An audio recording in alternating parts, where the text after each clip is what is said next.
This man accidentally kidnapped this girl, but in the end, she falls in love with him.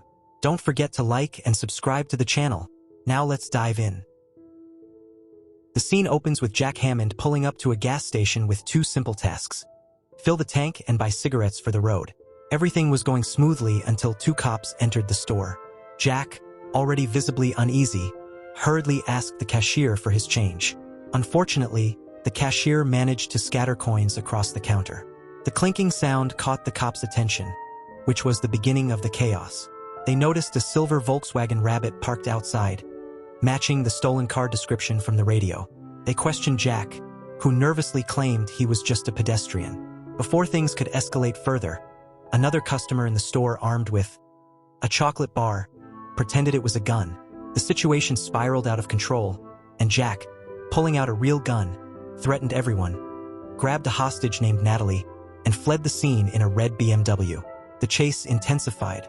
Natalie, the daughter of a wealthy industrialist, begged to be let go, but Jack needed her as insurance. Between threats and attempts to appear friendly, he assured her he had no intention of harming her. A key moment came when Natalie, desperate, used a lighter to burn Jack's neck, causing him to lose control of the car briefly. But karma has a sense of humor. The lighter fell between Jack's legs, filling the car with smoke and forcing him to swerve onto the sidewalk, yelling at pedestrians to get out of the way. To top it off, Natalie's breakfast ended up splattered across the windshield of the pursuing police car. Soon, Jack realized Natalie was much more than just a random girl from the gas station. She was the daughter of billionaire Dalton Voss. Now, everyone believed Jack had planned the kidnapping, tightening the dragnet around him. Helicopters, patrol cars, and even an anatomical theater truck, its lifelike dummies spilling onto the road, joined the chase.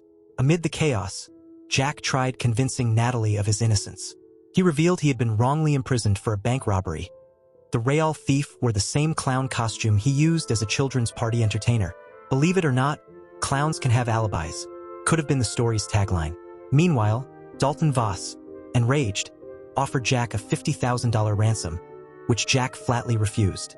During an impromptu phone call, Dalton and his wife used the opportunity to criticize Natalie, calling her a disappointment. Jack, in a surprising twist, defended Natalie and even scolded the billionaire. Shocked, Natalie realized it was the first time someone had stood up for her, and it was the villain who kidnapped her. Unknowingly, Jack started winning her sympathy amidst the madness. Interestingly, most of the movie was filmed inside a car, using the chase scenes and the protagonist's witty exchanges to drive the story. The chemistry between Charlie Sheen and Kristy Swanson brought a unique comedic charm to the film. Personally, I'd never use a lighter as a weapon in a speeding car. The risk of turning it into a fiery death trap is way too high. And let's not forget, Natalie puking on the police windshield was a critical move that bought them valuable time. Jack's lawyer, upon hearing about his client's latest antics, wasted no time contacting the police. With all the confidence of someone who skipped reality lessons in law school, he assured them Natalie was perfectly safe because Jack wasn't the violent type. Then he called Jack, urging him to surrender. Naturally, Jack refused. Why wouldn't he? With kidnapping, car theft, and firing at cops added to his charges, his prison sentence was already life with bonus extensions. The situation took an even weirder turn when a reporter called Jack mid-chase, offering an exclusive interview. Jack, channeling celebrity and scandal energy, surprisingly accepted. Meanwhile, two teenagers watching the pursuit decided it was their time to shine as heroes. Naturally, their plan failed spectacularly, resulting in a massive car crash and their own vehicle exploding. Thankfully, they survived to make more questionable life choices in the future. Inside the car, Natalie had a revelation. Jack's gun from the gas station was just a chocolate bar.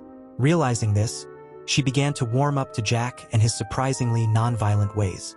The adrenaline and sugar sparked a connection between them. Natalie even fed Jack chocolate and tended to the burn on his neck. Jack, probably oversharing, admitted he noticed her in the store before the chaos and thought she seemed cool. The romance heated up as Natalie began asking personal questions. Discovering he had spent 2 years in jail awaiting trial, she kissed him, proving that nothing says romance like a high-speed police chase. Natalie even suggested a romantic detour during their escape. The car started rocking, leaving the cops behind them wondering if it was a mechanical issue or something else.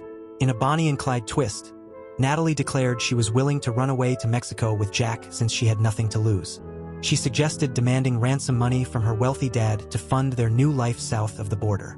Jack considered the idea, but as they neared the Mexican border, they found the road blocked by a convoy of police cars and tractors. Natalie, who had remained calm until then, panicked and begged Jack to figure something out. His solution: drive off-road and dive headfirst into chaos. In a moment of clarity, Jack realized taking Natalie with him would ruin her life. Surrounded by cops, reporters, and helicopters, Jack decided to act. He handed Natalie a stolen gun and begged her to flee and save herself. Reluctantly, she agreed, but the story took an unexpected turn. Resigned to his fate, Jack exited the car. In his mind, he lit a cigarette, pretended to draw a weapon, and died heroically. In reality, he didn't even have a lighter. With his hands raised, Jack surrendered like any sensible person would. Natalie, who wasn't exactly sensible, stole the show. Pulling out the gun, she took a reporter hostage, ramped up the tension, and even managed to shoot down a police helicopter with one bullet, because nothing screams serious intentions like action movie physics. In the chaos, she forced the police to release Jack.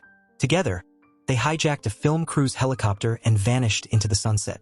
Days later, Jack and Natalie were spotted relaxing on a beach in Mexico, sipping cocktails and living the dream life. Threatening the cops with a chocolate bar would definitely be my #1 choice not to make. An interesting twist in this story is how it subverts typical action movie gender dynamics. Natalie transitions from victim to active participant, even rescuing Jack in a critical moment. Now, here's a question to ponder. If you were in Natalie's shoes, would you trust someone like Jack? Or would you find a way to turn him in and save yourself? Share your thoughts in the comments, and now I leave you with a summary of an action-packed movie for you to check out. See you there.